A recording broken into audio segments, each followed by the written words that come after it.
Capítulo 11.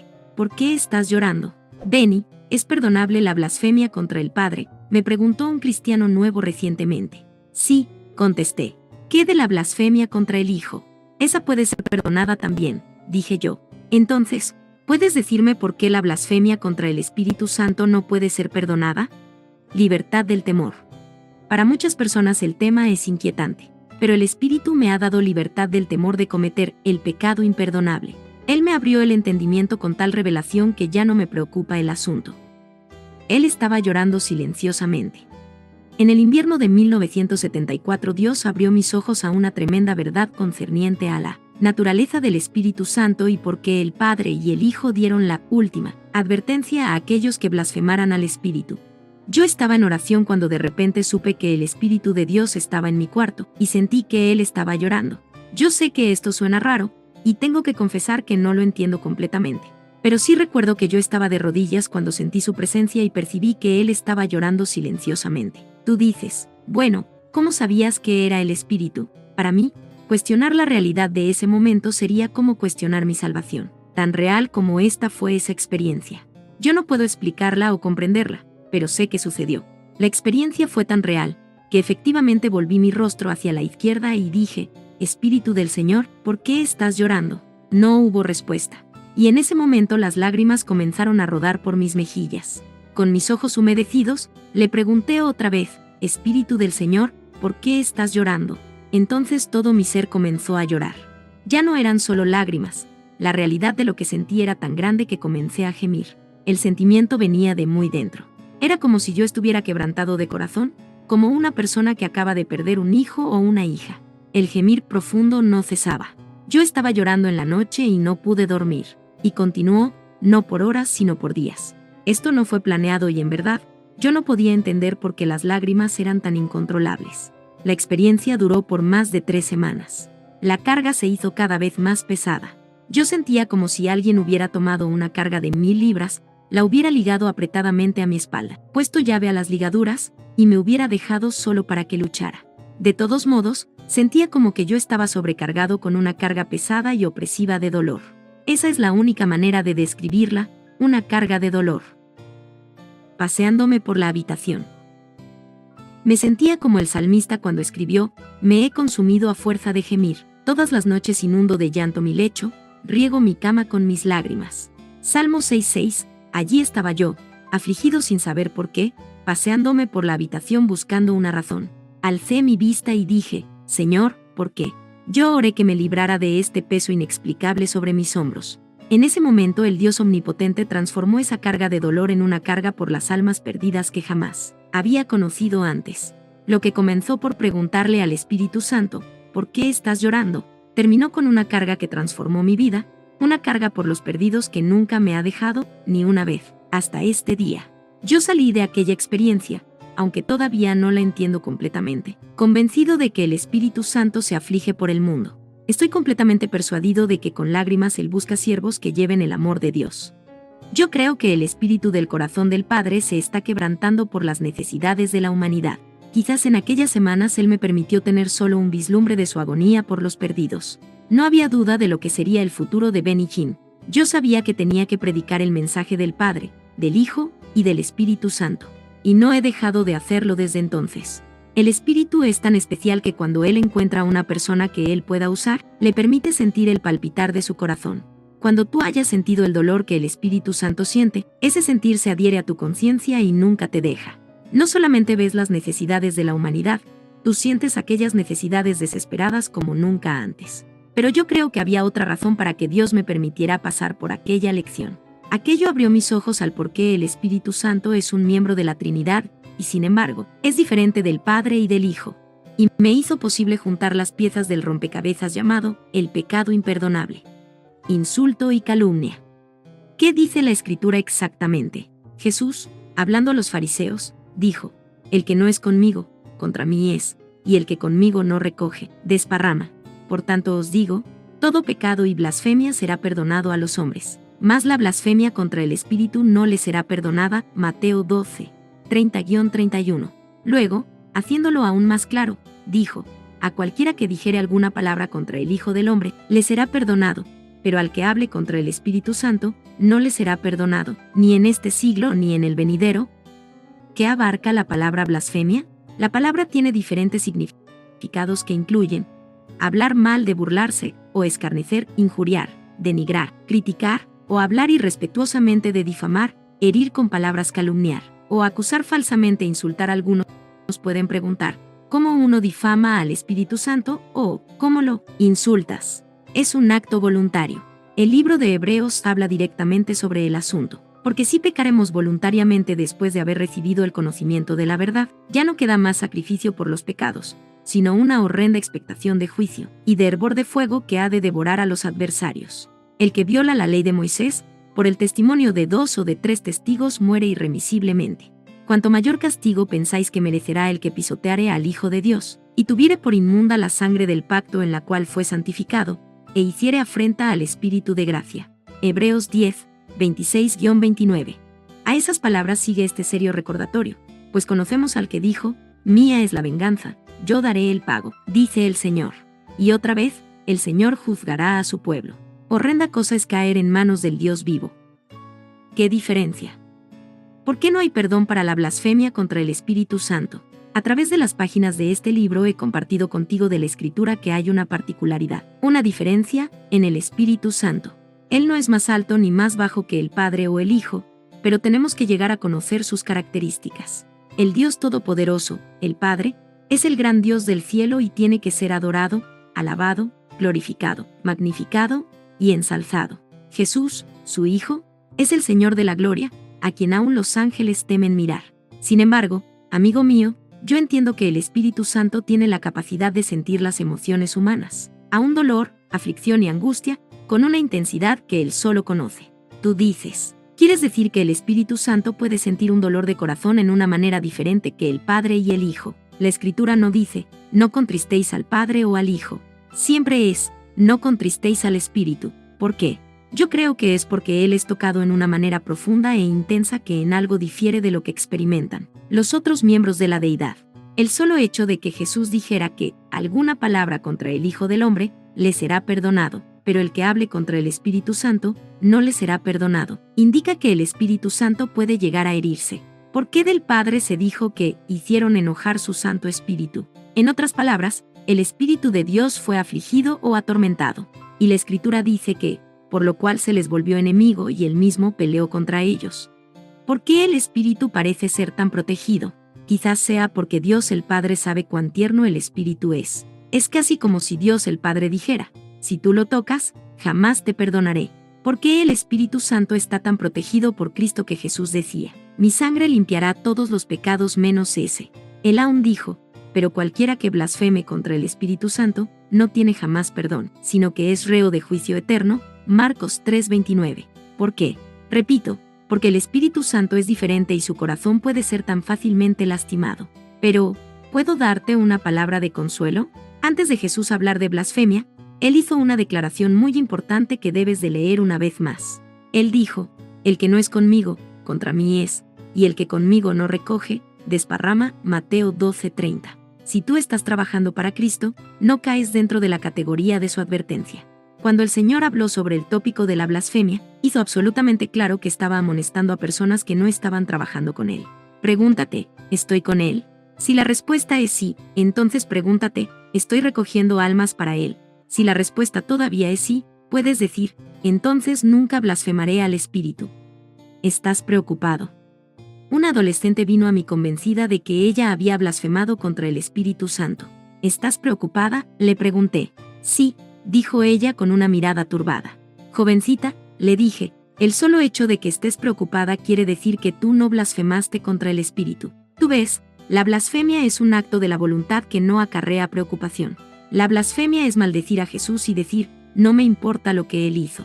Es decir, ¿a quién le importa lo precioso que la sangre es? La blasfemia es despreciar lo que Dios hizo y hacerlo voluntariamente. Tú dices, bueno, Benny, ¿cómo yo sé que nunca cometeré ese pecado? Tú no cometerás ese pecado mientras no desees cometerlo. Mira atentamente lo que Cristo dijo. Él dijo que cualquiera que hable contra el Espíritu no será perdonado. Esa palabra es vital para el mensaje de Cristo. Hablar indica un acto deliberado. Es más que un pensamiento ocioso. El cuerpo entero de uno llega a envolverse en el acto de decir una palabra. Si el espíritu es blasfemado, él es insultado por aquellos que han hecho la decisión de blasfemar. Es un acto de la voluntad, una decisión que uno tiene que ejecutar. ¿Dónde está Satanás en todo esto? De mi trato con la gente como ministro, yo sé cómo el diablo viene a la gente y trata de llenar sus mentes con pensamientos malos acerca del Espíritu Santo. ¿Esperarías tú nada menos de él? Quizás te ha pasado a ti. ¿Han entrado alguna vez pensamientos impropios a tu mente que deseas que nunca hubieran venido? ¿Quién lanzó hacia ti ese mal pensamiento? Por supuesto que fue Satanás. Pero, ¿dijiste tú ese pensamiento en voz alta? No. La razón de que guardara silencio es que no fue un pensamiento tuyo. Es la persona que habla en contra del Espíritu Santo la que ha hecho la decisión de blasfemar. Es el que dice, yo voy a blasfemar, y no me importa lo que Dios piense. Saúl blasfemó al Espíritu cuando rechazó la palabra de Dios.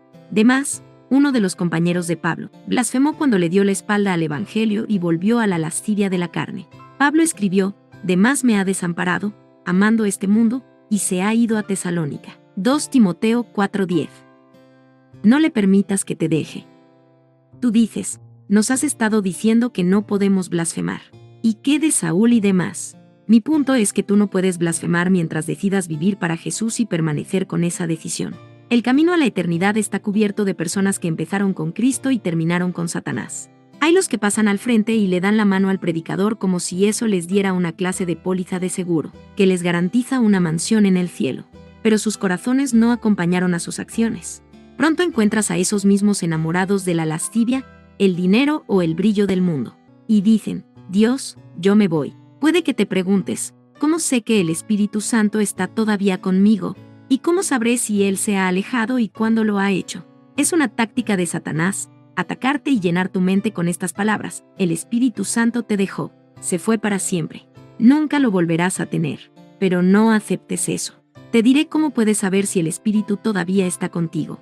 Esto ha sido una gran ayuda para mí y creo que lo será también para ti. Primero, la Escritura nos dice que el Espíritu Santo mora en cada creyente como consejero y fuente de paz. Segundo, ¿estás tú consciente de la presencia de Jesús en tu vida? Entonces el Espíritu Santo no se ha ido. Todavía oyes al Espíritu de Dios decir, ora. Él no se ha ido. ¿A veces te sientes culpable por no leer la palabra? Él no se ha ido. En efecto, Él te está trayendo convicción de pecado. Al encontrarte con alguien, ¿has sentido la urgencia de hablarle acerca de Jesús? Él todavía está allí. Jesús no estaba hablando palabras contradictorias cuando dijo que el Espíritu estará contigo para siempre. Él estaba hablando del hecho de que la función del Espíritu es permanente, aún eterna. Tú ves, si lo blasfemas, el Espíritu se va, pero si lo contristas, Él no te deja. Él se quedará, aun cuando tú lo hieras. Yo creo que los cristianos contristan el Espíritu cada día. Yo, por lo menos, soy culpable de ello. Contristar al Espíritu Santo es el pecado de la Iglesia. Es por eso que Pablo le dijo a la Iglesia, no contristéis el Espíritu Santo. Él no estaba dirigiendo esas palabras a los inconversos. ¿Qué si yo cayere? Puedes preguntar, ¿cómo lo contristamos? Tú lo contristas cuando no perdonas. Lo contristas cuando dices algo feo o malo. Pero tu oración diaria debe ser, bendito Espíritu de Dios, por favor ayúdame hoy a no contristarte. ¿Y qué si cayeres? Él está más que dispuesto para oírte decir, por favor, perdóname. Y Él te perdonará y te limpiará 70 veces 7. El Espíritu Santo es tan sensible que aún la más ligera herida le causará dolor. Y mientras más tiempo lo hayas conocido, más entenderás sus sentimientos. ¿Cuántas veces, con lágrimas, yo digo, Espíritu Santo, siento mucho haberte causado angustia. Pero, por favor, quédate a mi lado. En ocasiones le he dicho, tú me puedes castigar, pero no me sueltes. Porque a quien el Señor castiga, es porque le ama. Es como decir, yo te amo. Yo creo que si una persona permanece en una actitud de indisposición a perdonar, el Espíritu del Señor permitirá que atormentadores entren en él. Es por eso que Cristo le dijo a Pedro cuando el discípulo preguntó, Señor, ¿cuántas veces perdonaré a mi hermano que peque contra mí? Hasta 7. Mateo 18:21. El Señor le contestó, no te digo hasta 7, sino aún hasta 70 veces 7. Entonces él le dio la parábola del siervo no perdonador, que termina con la advertencia. ¿No debías tú también tener misericordia de tu consiervo, como yo tuve misericordia de ti? Entonces su señor, enojado, le entregó a los verdugos, hasta que pagase todo lo que le debía. Cristo concluyó la parábola diciendo, así también mi Padre Celestial hará con vosotros si no perdonáis de todo corazón cada uno a su hermano sus ofensas. ¿Quiere decir esto que el Espíritu Santo se ha alejado permanentemente? No, es solo que Dios removerá su mano de protección de aquellos que no perdonan. Una persona que totalmente ha blasfemado al Espíritu Santo llega a estar llena de los demonios de Satanás. Pero si tú preguntas, Benny, ¿tú crees que un demonio puede poseer a un cristiano que está lleno del Espíritu Santo? Absolutamente no. Yo sí creo, sin embargo, que una persona que ha hecho una confesión de fe en Cristo, pero no vive para el Señor, que vive sin perdonar, puede ser influenciada por demonios. Tales pueden ser hostigados y aún oprimidos por los poderes de las tinieblas, pero no poseídos. Pedro, por ejemplo, dijo, Señor, tú no vas a morir. Y Jesús le dijo, quítate de delante de mí, Satanás. Pedro no estaba poseído por Satanás. Él solo estaba influenciado. Hay una gran diferencia. Jesús dijo, mediante el Espíritu, nunca os dejaré ni os desampararé, y eso, mi amigo, son buenas noticias. Y como Él permanece con nosotros, es más importante saber qué hará Él por nosotros que lo que Satanás hará contra nosotros. Tú no puedes hacerlo por ti mismo. Estoy seguro de que es tu mayor deseo amar a Dios con tu espíritu, alma y cuerpo. Pero no importa cuán fuerte sea tu deseo, es absolutamente imposible lograr tu meta por ti mismo. Es imperativo que digas, Espíritu Santo, te pido que me ayudes. Pablo le escribió a la iglesia en Roma, la esperanza no avergüenza, porque el amor de Dios ha sido derramado en nuestros corazones por el Espíritu Santo que nos fue dado. Romanos 5:5. Ciertamente, deseamos amar a Cristo, pero eso es imposible a menos que el Espíritu nos dé amor sobrenatural. ¿Y cómo lo recibes? Simplemente dices, Espíritu de Dios, yo me rindo a ti. Por ese solo hecho Él inundará tu alma de amor por el Señor. Mientras más profundamente conozcas al Espíritu Santo, más profundamente conocerás a Jesús. Es algo automático. ¿Por qué? Porque cuando el Espíritu está presente, Cristo es enaltecido. Jesús dijo, Él me glorificará. El Señor nunca es echado a un lado, sino más bien es traído mucho más cerca. Pablo escribió, ahora, pues, ninguna condenación hay para los que están en Cristo Jesús, los que no andan conforme a la carne, sino conforme al Espíritu. Romanos, ¿entiendes tú lo que verdaderamente significa andar en el Espíritu? Cuando Él dice, ora, eso es lo que tú haces. Cuando Él dice, testifica, eso es lo que tú haces. De repente, estás andando en el Espíritu. El gozo de la libertad en el Espíritu. Cuando se desobedece se siente condenación y luego culpa. Pero al obedecer su llamado, conoces el gozo de la libertad en el Espíritu, porque la ley del Espíritu de vida en Cristo Jesús me ha librado de la ley del pecado y de la muerte. Romanos 5:2. El dador de la ley en el antiguo pacto fue el Padre, pero el dador de la ley en el nuevo pacto es el Espíritu Santo. Jesús dio los mandamientos mediante el Espíritu, Hechos 1:2, igual que Dios una vez dio la ley mediante Moisés. 7 revelaciones. Qué gozo da disertar sobre las victorias descritas por Pablo en Romanos 8. En efecto, Pablo comparte 7 revelaciones específicas en los primeros 16 versículos de esta carta. Quizás en ninguna otra parte en la Escritura está la obra del Espíritu tan claramente definida. 1. Hay poder sobre el pecado. La primera revelación dice que la ley del Espíritu de vida le da a uno libertad del pecado y de la muerte. Tú tendrás dominio sobre el pecado. 2. Él cumplirá la ley, porque lo que era imposible para la ley, por cuanto era débil por la carne, Dios, enviando a su Hijo en semejanza de carne de pecado y a causa del pecado, condenó al pecado en la carne, para que la justicia de la ley se cumpliese en nosotros, que no andamos conforme a la carne, sino conforme al Espíritu. Es el cumplimiento de la ley de Moisés lo que ha producido la libertad que ahora tenemos en el Espíritu. 3. Él te dará la mente de Dios. Porque los que son de la carne piensan en las cosas de la carne, pero los que son del Espíritu, en las cosas del Espíritu, porque el ocuparse de la carne es muerte, pero el ocuparse del Espíritu es vida y paz. Por cuanto los designios de la carne son enemistad contra Dios, porque no se sujetan a la ley de Dios, ni tampoco pueden, y los que viven según la carne no pueden agradar a Dios. 4. Él te dará justicia. Mas vosotros no vivís según la carne, sino según el Espíritu, si es que el Espíritu de Dios mora en vosotros. Y si alguno no tiene el Espíritu de Cristo, no es de él. Pero si Cristo está en vosotros, el cuerpo en verdad está muerto a causa del pecado, mas el Espíritu vive a causa de la justicia. 5. Él dará vida a tu cuerpo. Y si el espíritu de aquel que levantó de los muertos a Jesús mora en vosotros, el que levantó de los muertos a Cristo Jesús vivificará también vuestros cuerpos mortales por su espíritu que mora en vosotros. Si sigues en los pasos del Espíritu Santo, andarás en salud. Tendrás un cuerpo vivificado. Como dijo el profeta Isaías, los que esperan a Jehová tendrán nuevas fuerzas. Mi amigo, tú no puedes renovar tus fuerzas sin el Espíritu Santo porque Él es el que vivifica el cuerpo mortal. 6. Él traerá muerte al yo. Así que, hermanos, deudores somos, no a la carne, para que vivamos conforme a la carne. Porque si vivís conforme a la carne, moriréis. Mas si por el Espíritu hacéis morir las obras de la carne, viviréis. Porque todos los que son guiados por el Espíritu de Dios, estos son hijos de Dios. 7. Él te dará testimonio de tu salvación. Pues no habéis recibido el espíritu de esclavitud para estar otra vez en temor, sino que habéis recibido el espíritu de adopción, por el cual clamamos, Abba, Padre. El Espíritu mismo da testimonio a nuestro espíritu, de que somos hijos de Dios. En versículo tras versículo, Pablo te dice que es el Espíritu quien hace la obra del Padre y del Hijo. Y yo me emociono cada vez que leo estas gloriosas palabras, porque los que son guiados por el Espíritu de Dios, estos son hijos de Dios. No es la intención de Dios que te apartes de la senda que Él te ha trazado. Él no te creó para verte caer. Es por eso que no debes llegar a estar indebidamente alarmado por la posibilidad de cometer el pecado imperdonable, la blasfemia contra el Espíritu Santo. Tu amor por Cristo sobrepasa de tal manera a la influencia de Satanás, que la batalla ha sido ya ganada. El Espíritu Santo anhela que tú comiences una relación profunda personal con Él. Cuando mi alma clamaba con sollozos del corazón que parecían interminables, el Espíritu esperaba pacientemente.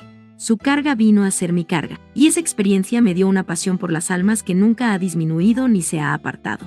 Él estaba esperando para darme poder, plenitud, justicia, una vida guiada por el Espíritu,